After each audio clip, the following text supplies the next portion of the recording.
Well, it's late, but it's the Grand Ball anime episode 2 of it all. Once again, Iori is the butt of all jokes. Is this episode shows him trying to get a room in the place he's staying together with Chisa and Nanakasa. The problem is, though, thanks to the idiocy of his senpais as well as Kohei, things get messed up. Although technically, I think they're doing this on purpose. First of all, the episode starts with he announces he's not gonna go out drinking, but then he hears that they're gonna drink at the women university, so he wants to follow along. So he practically begs on his knees, naked and all, almost naked. But first he has to find a room. So the senpais help him by buffing up a room full of female idols. That's technically, well, nudity and stuff like that. Of course, that doesn't suit well with Shisa, who immediately hits him as soon as she hears them watching a pornography. So later on, Koei fills it with enemy female characters. Because even more funny. And eventually, when Iori says he wants the opposite of this, they fill it with Yao material that Nanaka unfortunately sees, which she becomes so nervous of, she says she has to call another friend.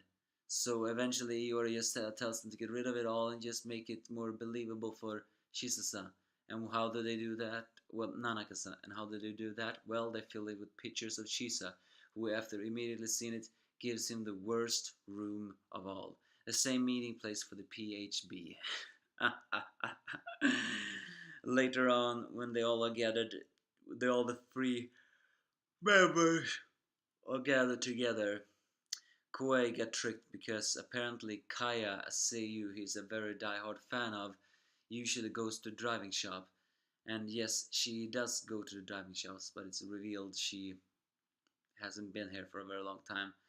So the senpais try to teach Iori a little bit to swim, but of course it just creates more awkward moments, especially for the fact that Chisa, once again, looks very strict at Iori.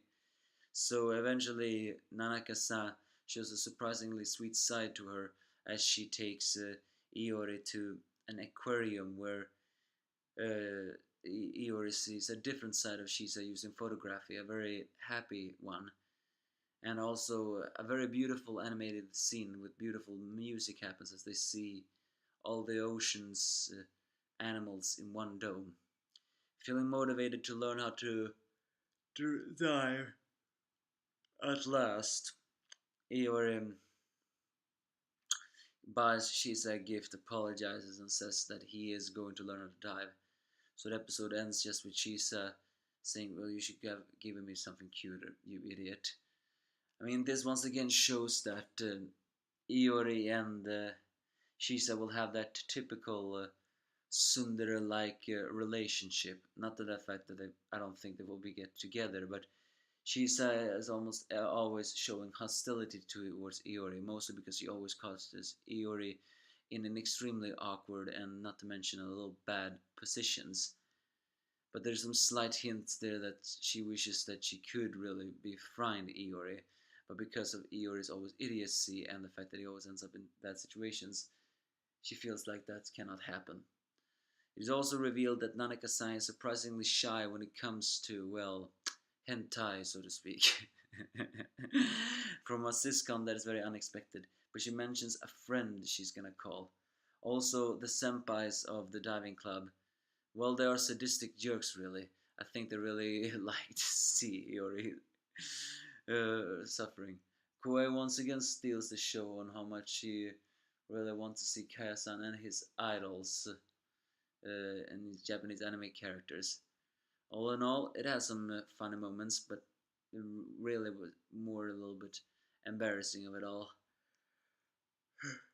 But I forgot to mention in the closing song sung by both Iori and Kohei are surprisingly funny.